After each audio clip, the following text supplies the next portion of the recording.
Karoline, Catholic Relief Services, which helps vulnerable people around the globe, is urging President Trump to continue funding their organization. Your response, please. Sure. Well, I would defer you to the State Department on which foreign organizations or organizations that work overseas, humanitarian aid organizations, will continue to be funded. Secretary Rubio has been tasked with now being the acting administrator of USAID. As you all know, we have streamlined USAID into the State Department. Hey, Rachel. And so we want to ensure that we're being good stewards of the American taxpayers' dollars. He is currently going line by line to ensure that foreign aid to private organizations, public organizations, or government organizations aligns with America's interests. So I defer you to that. Sorry, Libby.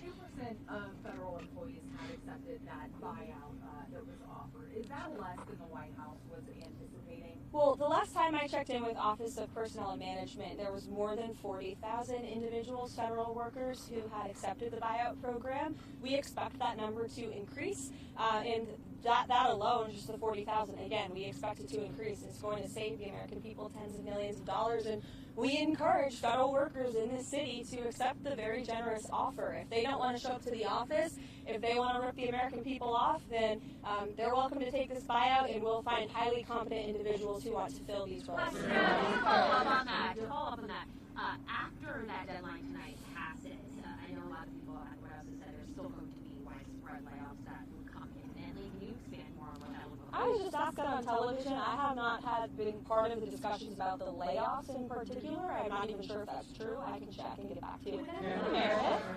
I was going to ask if you have any updates on the meeting with lawmakers going on this afternoon. I understand the meeting is still ongoing, and it was been quite some time. They're talking about the budget and the priorities from this administration, the tax priorities. If I could, the House Republicans are putting the idea of a 5-year extension of the Trump tax cut. President Trump wants it permanent. Would he sign a bill that has just a 5-year extension? So I'm glad you brought up taxes. Do you mind holding it so I can bring my receipts? I like to bring the receipts.